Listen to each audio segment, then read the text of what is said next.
पसारे। आ जाओ लाडलो अब।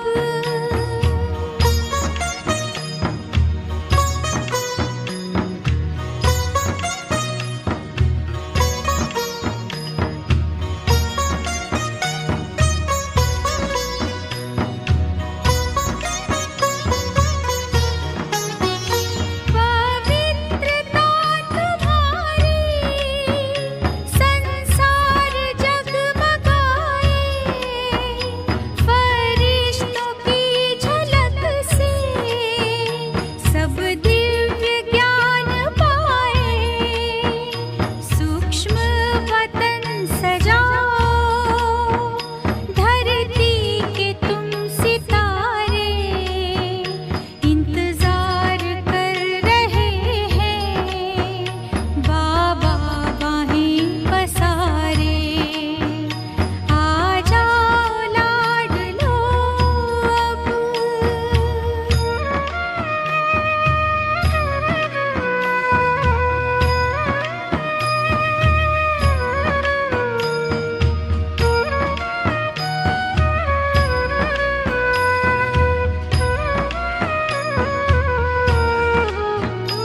अंतिम समय की घड़ियां तोहफे हैं लेके आई। बाबा खड़े वतन में तुम्हें देने को बधाई। करते आह्वान तुम्हारा देवी कुल के देव सारे। इंतजार कर रहे हैं बाबा बाहें पसारे।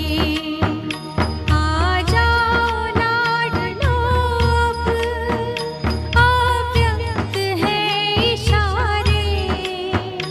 इंतजार कर रहे हैं बाबा बाहें पसारे। आ जाओ लाडलो अब। ओम शांति। तो बाबा हम सभी बच्चों को शिवरात्रि के आधार पर व्रत करना, नियम मर्यादाओं का पालन, जिसको बाबा कई बार हमें ये भी कहते हैं बच्चे, संकल्पों में दृढ़ता लाना, ये भी बहुत श्रेष्ठ विधि है। और बाबा ने तो हमको सिद्धि स्वरूप का टाइटल भी दिया। तो ऐसे सिद्धि स्वरूप बनने के लिए कितने अपने संकल्पों में, वृत्ति में वो दृढ़ता लानी पड़ेगी, जिससे कर्म में भी, दृष्टि में भी हम वो परिवर्तन देख सकें। बाबा का भाव हम बच्चों के लिए यही है कि हम कोई भी कर्म कर रहे हैं, लेकिन हमारे कर्म में वो परिवर्तन दिखेगा तभी जब हमारा संकल्प यानी वृत्ति श्रेष्ठ रहेगी। तभी बाबा ने लास्ट पॉइंट जो बाबा समझा रहे थे कि बच्चे दृढ़ता धारणा की जो धरनी होती हैं वो हमारी कभी कभी कम हो जाती हैं।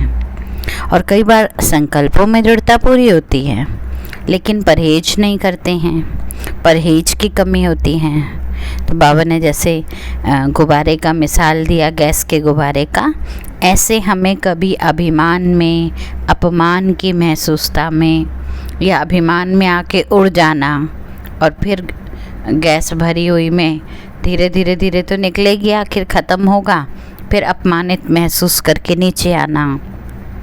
तो ये अल्पकाल की प्राप्ति के पीछे हमको नहीं भागना है। इसलिए बाबा ने हम सबको बिजी किया निर्माण और निर्माण के कार्य में। जो सच में अपने आप को अभिमान से दूर रखेगा वो निर्माण और निर्माण के कार्य में बिजी रहेगा। आगे बाबा कह रहे हैं, आज सभी अपने दिल पर श्रेष्ठ संकल्प की डोरी द्वारा, खास बाबा हर एक को संकल्पों की श्रेष्ठता की तरफ ध्यान खिंचवाते हुए कहते, श्रेष्ठ संकल्प की डोरी द्वारा विजय का झंडा लहराओ। दिल पर लहराना है।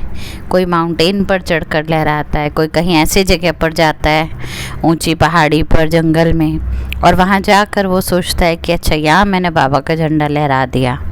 बाबा कह रहे वो तो अच्छी बात है, वो तो आपकी अचीवमेंट से स्थूल रीति, लेकिन असली में बाबा की याद, बाबा का ज्ञान हर कर्म में मुझे स्पष्ट रहे, उसके लिए क्या करना है?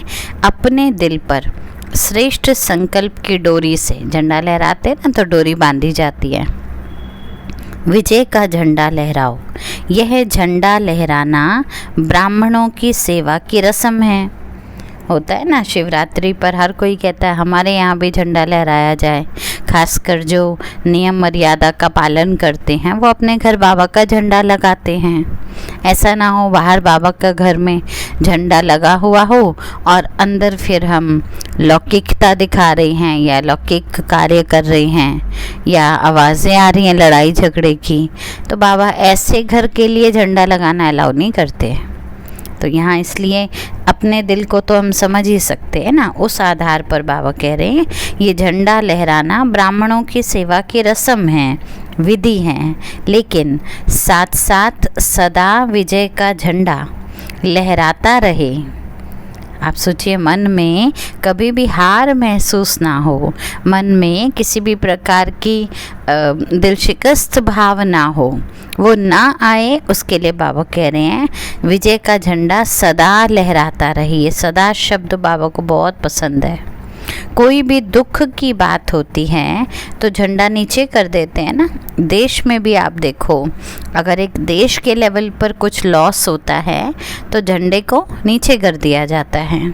ये झंडा प्रदर्शित करता है कि प्रॉफिट हुआ है या लॉस हुआ है। माना कुछ व्यक्ति ने, इस देश ने कुछ आगे बढ़ चढ़कर कुछ पाया है या कुछ खो दिया है। ऐसी बाबा अपने दिल का हाल हमें कह रहे हैं चेक करने को कि यदि मेरे दृढ़ता के संकल्प की धरती मजबूत रहेगी और यदि मेरे संकल्पों की डोरी टाइट रहेगी तो विजय का झंडा लगा रहेगा। और अगर कोई कमज़ोरी, कोई दुख की बात या किसी प्रकार की हार मैं अंदर से महसूस कर रही हूँ तो ज़रूर ये झंडा नीचे आ जाएगा ना। लेकिन यहाँ पर कोई स्थूल झंडे की तो बात है नहीं जिसको आप नीचे ले आओगे। इसलिए बाबा यहाँ कह रहे दुनिया में तो दुख की बात होती है तो झंडा नीचे कर देते हैं, लेकिन आपका झंडा कभी नीचे हो नहीं सकता, सदा ऊंचा रहेगा। क्यों सदा ऊंचा रहेगा? क्यों नीचे नहीं हो सकता? पता होना चाहिए ना। हमारा स्थूल झंडा जब दुख और सुख के आधार पर ऊपर नीचे हो जाता है तो फिर हमारा दिल का झंडा क्यों नहीं हो सकता नीचे? क्योंकि हमें हर दुख के पीछे का कल्याण बाबा ने बता दिया। बाबा साथ है तो ठीक कह रहे हैं, लेकिन मुख्य क्या है? क्योंकि हमें हर दुख के पीछे बाबा ने कहा इसमें भी तुम्हारा कल्याण है। अब कुछ भी हमारे साथ गलत होता है, हमारी बुद्धि में क्या आता है? इसमें भी कुछ तो होगा कल्याण, कोई तो राज समाया होगा।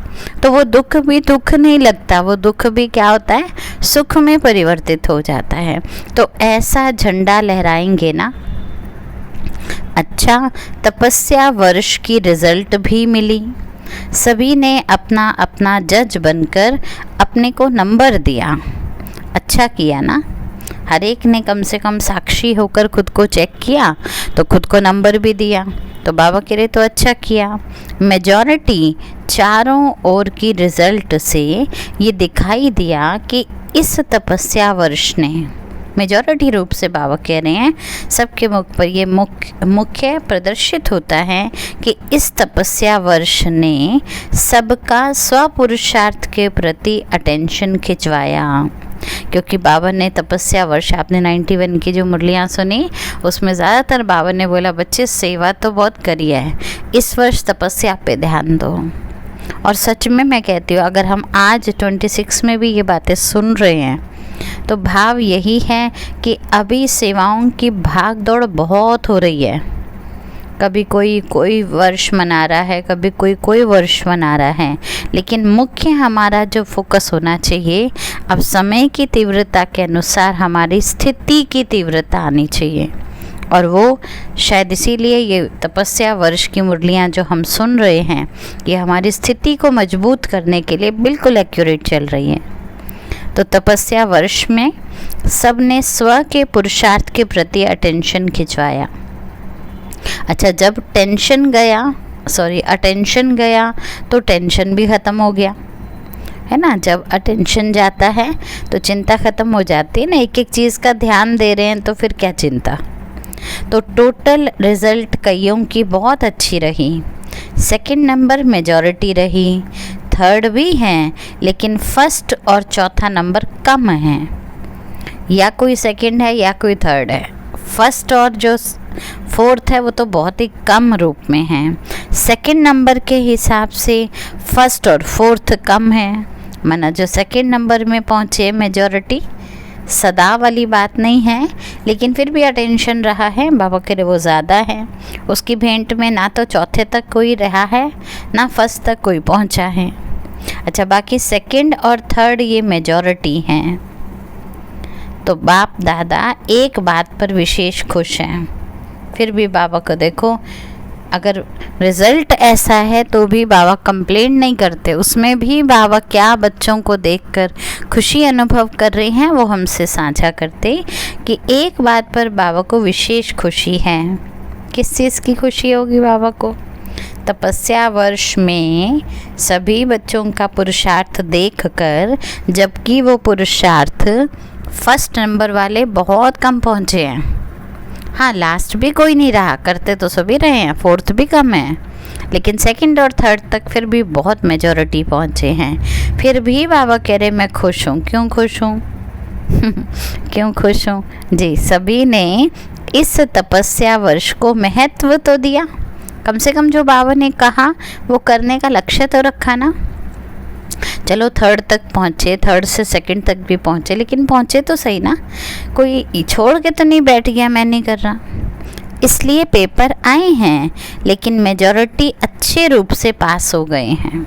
परीक्षाएं तो जीवन में आती ही हैं, और जब कोई ऐसा संकल्प लो तब तो और ज़्यादा आती हैं। लेकिन बाबा कह रहे फिर भी मेजॉरिटी अच्छे रूप से पास हुए हैं। ये संकल्प जो सभी ने रखा है ना कि तपस्या करनी ही है, इस संकल्प की समर्थी ने सहयोग दिया है। वास्तव में ये जो संकल्प है, इस संकल्प की समर्थी ने सहयोग दिया है, इसलिए रिज़ल्ट भी अच्छी निकली है, खराब नहीं है। बोला ना बाबा ने, फोर्थ तक भी नहीं गए, थर्ड में तो कोई पहुंचा ही है, थर्ड से सेकंड में भी बहुत लोग पहुंचे हैं, तो रिज़ल्ट भी अच्छी गई है, खराब नहीं है। मुबारक हो। बाकी अब प्राइज़ तो दादियाँ देंगी ना, बाप ने तो सबको बहुत अच्छे अच्छे प्राइज़ दिए ही हैं। हिम्मत, उमंग, उल्लास, सम्मान, कितना कुछ बाबा बच्चों को भरपूर करते हैं, रोज़ का रोज़। हम करेंगे, रिज़ल्ट आएगा बाद में, लेकिन प्राइज़ तो सोचो, सबसे बड़ी प्राइज़ क्या है? क्या कहेंगे आप सभी? सबसे बड़ी प्राइज़ क्या है?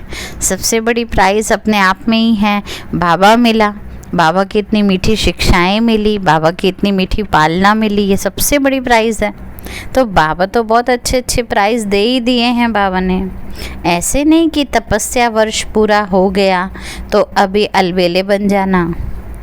ये भी ध्यान खिंचवा रहे हैं कि ये भी मत सोचना कि तपस्या वर्ष पूरा हो गया तो चलो अभी थोड़ा सा अब तो हम ढीले हो सकते। जैसे कई बार संकल्प होता है ना कि कुछ महीने के लिए, 21 दिन के लिए, 40 दिन के लिए हम क्या करेंगे, 2 बजे उठकर योग करेंगे। 40वां दिन पूरा हुआ, अब तो ना 2 ना 3 ना 4 सीधा ही आराम से 4:45 बजे। तो इसको तपस्वी थोड़ी ना कहा जाएगा। तपस्वी में ना कुछ दिन ऐसा क्यों रखे जाते हैं, कोई 7 दिन रखता है, कोई 21 दिन, ताकि हैबिट तैयार हो जाए। लेकिन हैबिट तैयार होने के बाद छोड़ दें, वो थोड़ी ना बाबा कहते हैं। इसलिए ध्यान खिंचवा रहे हैं बाबा। ऐसा नहीं तपस्या वर्ष पूरा हो गया तो अभी अलबेले बन जाए, नहीं, अभी तो और बड़ी प्राइज़ लेनी है, और बड़ी प्राइज़ लेनी है ना आप सभी ने। हाँ जी, या छोड़ देना बस हो गया, बहुत तपस्या कर ली। हम तो और ही देखो अब सुन रहे हैं इस बात को। साकार में तो उस समय हम थे नहीं, तो हमें तो और डबल पुरुषार्थ करने की ज़रूरत है। सुनाया ना, कर्म और योग के बैलेंस की प्राइज़ लेनी है बाबा ने। और सच में आज इस वर्ष में कर्म योग के ऊपर कितने टॉपिक्स चल रहे हैं, चाहे सेवाओं के हैं, चाहे पुरुषार्थ से रिलेटेड हैं। तो बाबा कह रहे कर्म और योग के बैलेंस की प्राइज़ लेनी है, सेवा और तपस्या के बैलेंस की ब्लेसिंग अनुभव करनी है। कर्म और योग से बैलेंस की प्राइज़ लेनी है, सेवा और तपस्या के बैलेंस से ब्लेसिंग अनुभव करनी है, और निमित्त मात्र प्राइज़ भी लेना है, क्योंकि कोई भी करके दिखाएगा तो भले उसको वो एप्रिशिएशन मिलेगी, वो भी तो निमित्त मात्र प्राइज़ तो हुआ ना। सच्ची प्राइज़ तो बाप और परिवार की ब्लेसिंग की प्राइज़ है, मिलती है ना आप सभी को, और अनुभव तो होगा हम सभी को, किसी ना किसी को कभी ना कभी ऐसा अनुभव हुआ ही होगा। मैं ऐसा समझती हूँ कि ये मेरी ताकत नहीं थी, ये तो बाबा का या ब्राह्मण परिवारों की दुआएं थी, जिसने मेरे को इतना बड़ा पेपर पास करा दिया। होता है ना, ऐसा है आप सभी का अनुभव। तो बाप और परिवार की ब्लेसिंग की प्राइज़ है, वह तो सबको मिल रही है ना। ये जो ब्लेसिंग वाली प्राइज़ है बाबा कह रहे तो सबको मिल रही है ना। अच्छा, मिल रही है ना। अच्छा, आज सूक्ष्म वतन बनाया हुआ है, अच्छा है, वायुमंडल अच्छा बना हुआ है। अब देखो, आपको याद होगा जब पीछे वैलेंटाइन डे पर बाबा आए थे तो स्वर्ग बनाया हुआ था, और अब शिवरात्रि पर आए हैं तो क्या बनाया है, सूक्ष्म वतन बनाया हुआ है। तो बाबा कह रहे अच्छा है, वायुमंडल अच्छा बना हुआ है। उस ज्योति देश के आगे ये सजा हुआ सूक्ष्म वतन मॉडल ही तो लगता है ना। कहाँ आप सोचिए ऊपर सूक्ष्म वतन है, एक्चुअल है, जो संदेशियाँ या हम सभी योग में जाकर बाबा के उस संपूर्ण फरिश्ते स्वरूप का अनुभव करते हैं, उसके कंपैरिजन में जो वो अनुभूति की दुनिया है अपने आप में, उसकी कंपैरिजन में हम अभी जो ये यहाँ पर सफ़ेद चादर बिछाकर सफ़ेद लाइट करके या हल्की हल्की नीली लाइट करके नहीं 18 जनवरी पर तैयार करते हैं, आप सोचिए ज़रा, वो एक मॉडल की तरह है ना। जैसे वतन, वैसे भी मकान जो बनाया जाता है वो बहुत बड़ा होता है, लेकिन उसका मॉडल जो बनाया जाता है वो कितना छोटा सा होता है। तो बाबा भी कह रहे हैं सूक्ष्म वतन जैसे ये तो मॉडल लगता है, फिर भी बच्चों का उमंग और उत्साह वायुमंडल वृत्ति को खींचता ज़रूर है। जितनी दिल से, जितनी लगन से बच्चे बाबा की सेवा और वातावरण तैयार करते हैं, योग युक्त बनाते हैं, उतना वो वातावरण शक्तिशाली बनकर अनेक आत्माओं की राहत का केंद्र बन जाता है। इसीलिए तो बाबा ने कहा है बच्चे सेवा केंद्र का वातावरण तो आपको बनाना ही है, शांत सुखमय। लेकिन जो जो ब्राह्मण जहाँ जहाँ रहते हैं वो ब्राह्मण भी अपना घर या स्थान जो भी रहने का है उसको भी ऐसा ही शक्तिशाली केंद्र बनाएं। जब बनाएंगे तो अंत में ये सब ऐशलम के स्थान बनेंगे। दुखी आत्माएं कहाँ जाएंगी? जो दूर दूर जा नहीं सकेंगे वो आपके पास आएंगे। इसलिए बाबा कह रहे फिर भी बच्चों का उमंग उत्साह वायुमंडल वृत्ति को खींचता है। तो सभी कहाँ बैठे हो? सभी कहाँ बैठे? अभी बताया था कौन सा डेकोरेशन कर रखा है इस बार शिवरात्रि पर। तो सभी कहाँ बैठे हो? बाबा पूछ रहे हैं। साकार शरीर में रहते हो लेकिन मन से कहाँ बैठे हो? जैसे पहले सतयुग का सीन बनाया था, अभी बाबा कह रहे मन से ये सीन बनाने का भाव ही क्या है, ताकि हम सभी अपने आप को वहीं इमर्ज करें, उसी संपूर्ण अवस्था में देखें। जी, सूक्ष्म वतन। तो बाबा यही कह रहे साकार शरीर में रहते भी मन से सूक्ष्म वतन वासी बनकर मिलन मनाओ। भले शरीर से बैठे हो स्थूल तन के अंदर, लेकिन मन से सूक्ष्म वतन वासी बनकर मिलन मनाओ। तो बाप दादा को खुशी है कि बच्चों को सूक्ष्म वतन इतना प्यारा लगता है। और ये तो अव्यक्त मुरलियाँ हैं ना, इस समय तो बाबा का संपूर्ण रूप, अव्यक्त रूप जो है, फरिश्ता रूप जो है वो सूक्ष्म वतन में ही है। तो बच्चे ज़्यादा से ज़्यादा टाइम बाबा के पास बिताते हैं, तो बाबा को तो खुशी हो रही है कि बच्चों को सूक्ष्म वतन इतना अच्छा लगता है। तभी तो ऐसा बनाया है, बहुत अच्छी मेहनत करके बनाया है, प्यार से बनाया है, श्रेष्ठ उमंग उत्साह के संकल्प से बनाया है, इसलिए क्योंकि कोई भी सेवा करते तो उसके पीछे का भाव तो होती है ना, भावना भी होती है, मेहनत भी होती है, लगन भी होती है। इसलिए बाबा कह रहे बाप दादा संकल्प करने वालों को, जिन्होंने सोच रचा कि इस बार हम ये बनाएंगे। देखो आप सेंटर पर भी वैरायटी रूप से 18 जनवरी पर क्रिएटिविटी करते हैं ना, तो संकल्प करने वालों को और जो सहयोगी होते हैं जो साकार में उसको लेकर आते हैं। एक होता है बोल देना हमने ये बनाना है, लेकिन करने वाले ऊपर चढ़ नीचे चढ़ ठीक कर। अच्छा फिर आप में से कई हैं जो सफ़ेद साड़ियाँ ये जो भी लगते हैं उसको धोकर लाना, प्रेस करके लाना। तो सबको जिसने अपना साकार सहयोग दिया, लाने वालों को सभी को मुबारक देते हैं। लीजिए आप सबने मुबारक, थैंक यू करना है बाबा को फिर रिटर्न में। बाबा अगर हमारे एक एक छोटे से छोटे कर्म को इतना एक्नॉलेज कर रहे हैं तो हम भी रिटर्न में क्या करते हैं, बाबा को थैंक्स करते हैं। तो सभी को मुबारक देते हैं। ये भी बेहद के खेल में खेल हैं। और क्या खेल करेंगे, यही तो खेल करेंगे। लौकिक दुनिया वाले तो पता नहीं दिलों से खेल रहे हैं, कैसी कैसी बातें करते हैं। हमें तो बाबा कह रहे इतना अच्छा मैंने आनंदमय जीवन दिया है, ज्ञान का इतना गूढ़ अर्थ दिया है, तो हम बच्चों को तो अब यही खेल करना है। कभी स्वर्ग बनाओ, कभी सूक्ष्म वतन बनाओ। फिर क्या होगा, यही चीज़ें बुद्धि को खींचेंगी। वैसे भी आप देखो जो चीज़ बना रहा होता है ना व्यक्ति, उसमें मन बुद्धि पूर्ण रीति इंडल्ज करता है, घुसाता है, तब जाकर उसकी वो चीज़ जैसा वो बनाना चाहता है वैसा निकलता है। तो आप सोचिए अगर हम ऐसे स्थूल रीति भी अपने आप को बिजी करते हैं तो कम से कम मन बुद्धि को एकाग्र करने के निमित्त तो बनते हैं। इसीलिए तो हम होमवर्क ग्रुप ये ग्रुप क्यों बनाते हैं, ताकि हम इसी बहाने कुछ करेंगे तो उसकी तरफ अटेंशन जाएगा। अब काम मिला होता है तो भाई फॉर्म भरना है, लिख के देना है, कितना योग किया, कितना ये किया, तो उससे एक अटेंशन रहता है। तो बाबा ने जो भी ऐसी सेवा में मर्ज होते हैं, सहयोगी होते हैं, सब कोई मर्ज किया और बाबा ने कहा बहुत बहुत मुबारक हो। अच्छा चारों ओर के सर्व ज्योति बिंदु सालिग्रामों को बाप के दिव्य जन्म व बच्चों के दिव्य जन्म की मुबारक हो। बाबा आपको भी मुबारक हो।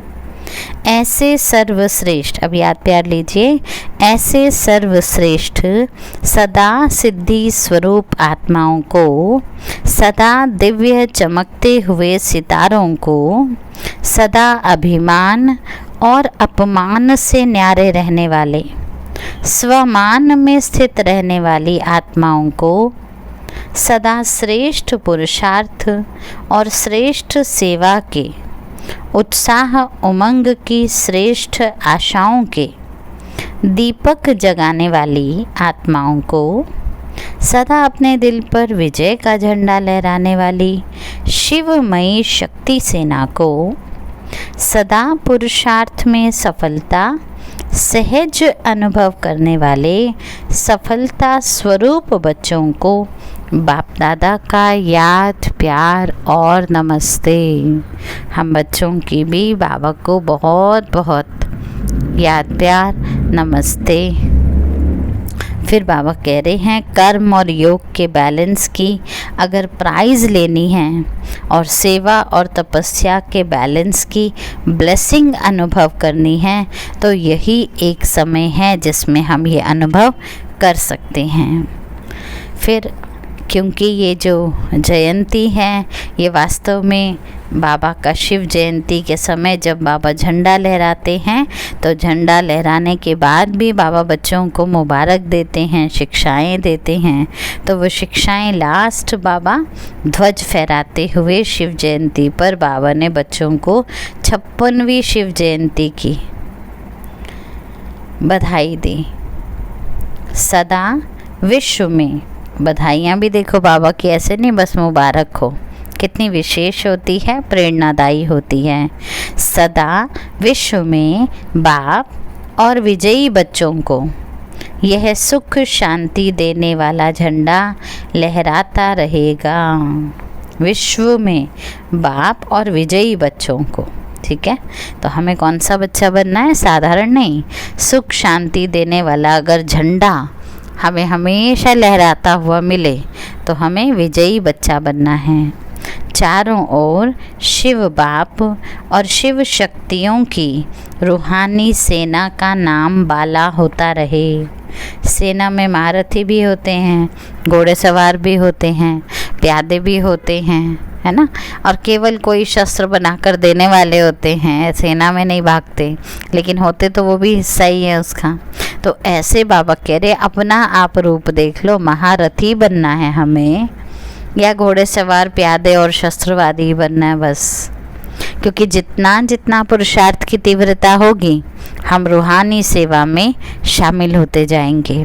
इसलिए अपना लक्ष्य अपने कर्म को श्रेष्ठ महारथी बनाने वाला हो। यह महान ऊंचा झंडा विश्व को सदा लहराता हुआ दिखाई देगा। अब तो बुलंदियां छू ही रहा है, सबको पता पड़ रहा है कौन है ब्रह्मा कुमारियाँ, क्या है इनका ज्ञान। लेकिन बाबा यही कह रहे हैं ये झंडा हमेशा ऊंचा रहे, महान रहे। माना मैं आत्मा अपने कर्म से कभी भी इस झंडे को नीचे ना आने दूँ। ये हर एक अपनी अपनी जिम्मेवारी लेंगे ना, तो देखना झंडा जो बाबा कह रहे सुख शांति देने वाला है वो सदा लहराता रहेगा। यह अविनाशी झंडा अविनाशी बाप और अविनाशी श्रेष्ठ आत्माओं का यादगार है। तो सदा खुशी की लहरों से खुशी का झंडा, बाप के नाम बाला करने का झंडा, बाप को प्रत्यक्ष करने का झंडा लहरा रहे हो। बाबा खास ध्यान खिंचवा रहे हैं बच्चे, आपका झंडा लहराना केवल स्थूल झंडा नहीं हो, आपके अंदर भी, आपकी धारणाओं में भी क्या हो? खुशी की लहरें, खुशी का झंडा। और संकल्प सेवा में क्या हो? बाप के प्रत्यक्षता का, बाप के नाम को बाला करने का झंडा, प्रत्यक्ष करने का झंडा लहरा रहे हो। अच्छा, लहरा रहे भी हो और आगे भी लहराते रहना। ऐसे महाशिवरात्रि पर, ये जो समय है बाबा कह रहे ऐसे महाशिवरात्रि पर आप सभी बच्चों को और चारों ओर के सर्व ब्राह्मण विशेष आत्माओं को बहुत बहुत बर्थडे की मुबारक और याद प्यार। अच्छा, हम बच्चों की भी बाबा को बहुत बहुत मुबारक और नमस्ते। ये था बाबा का शिव जयंती के उपलक्ष्य में दी गई बच्चों को बधाई। तो समझा क्या करना है? शिवरात्रि अर्थात बलि चढ़ना हो गया, जिसमें बाबा ने कहा मन बुद्धि संबंध सहित वास्तविक रूप से समर्पित होना, ये है बलि चढ़ना। और वृत्ति में श्रेष्ठता होने से सृष्टि भी श्रेष्ठ नज़र आएगी। वृत्ति की श्रेष्ठता सृष्टि को श्रेष्ठ दिखाएगी, क्योंकि वृत्ति से दृष्टि भी और कृति का भी करेक्शन होता है ना। जो भी चेंजेस लाने हैं वो कनेक्टेड है। वृत्ति बदल गई तो दृष्टि कृति भी बदल जाएगी। और ख़ास बाबा ने कहा वृत्ति श्रेष्ठ होगी तो वाणी कर्म में भी श्रेष्ठता आएगी। इसलिए अपने आप को सिद्धि स्वरूप समझना है और हर कर्म को, स्वयं को, सर्व को सिद्धि प्राप्त कराने वाला ही करवाना है। इसमें कुछ भी फिर क्या होगा? व्यर्थ नहीं जाएगा कोई भी प्रकार का। तो बैलेंस मिल रहा है ना, बाबा का भी परिवार का भी। तो ये बैलेंस से ब्लेसिंग भी अपनी आती रहेगी।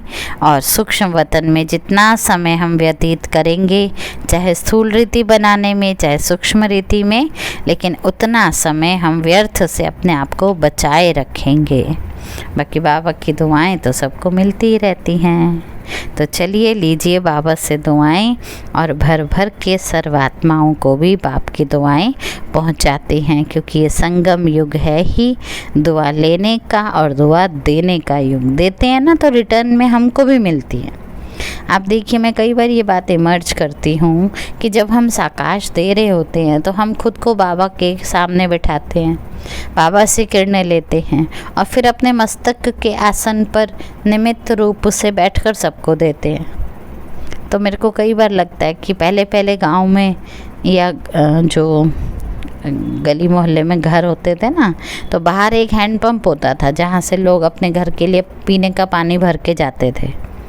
तो हैंडपम्प वाले से पानी जो लेता था ना, अपने घर में तो ले जा ही रहा है, लेकिन हैंडपम्प के आसपास बाल्टी उठाना, दूसरी बाल्टी लगाना, उसमें पानी अपने आप ही वहाँ पर पड़ जाता है। उसको अलग से पानी का छींटा डालने की, उस स्थान को नरम करने की ज़रूरत नहीं पड़ती। इसी तरह बाबा भी हम बच्चों को कह रहे हैं, बच्चे अगर आप निमित्त बनकर सर्व को दुआएं देते हैं ना, तो आपको अपने लिए दुआ के लिए अलग से टाइम निकालने की ज़रूरत नहीं पड़ेगी। ऑटोमेटिक वो दुआएं आपका भी जीवन भरपूर करती रहेंगी। तो चलिए चलते हैं, सर्व को दुआएं प्रदान करते हैं। ओम शांति। दिल से देते चलो दुआएं, सबका भला हो, सब सुख पाए। दिल से देते चलो दुआएं, सबका भला हो, सब सुख पाए।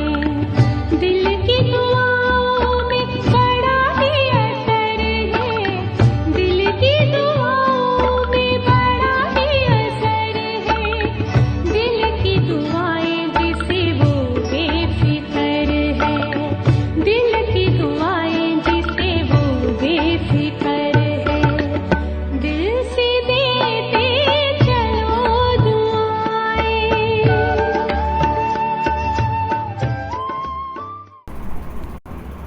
तो आज सारा दिन क्या करेंगे, याद रखिएगा, बैलेंस रखना है। सेवा का भी, योग का भी, तपस्या का भी, त्याग का भी, और सारे परिवार को जिसके भी सामने आए, या कोई हमारे सामने दिखता है या हम किसी के सामने जाते हैं, बस याद रखिए जैसे बाबा मुझे सुख शांति की ब्लेसिंग दे रहे हैं, ऐसे मुझे भी इन सब आत्माओं को ब्लेसिंग देनी है। कल जब तक हम मुरली सुनेंगे तब तक ये होमवर्क हम अवश्य करेंगे। ओम शांति। सभी अपना ख्याल रखिएगा।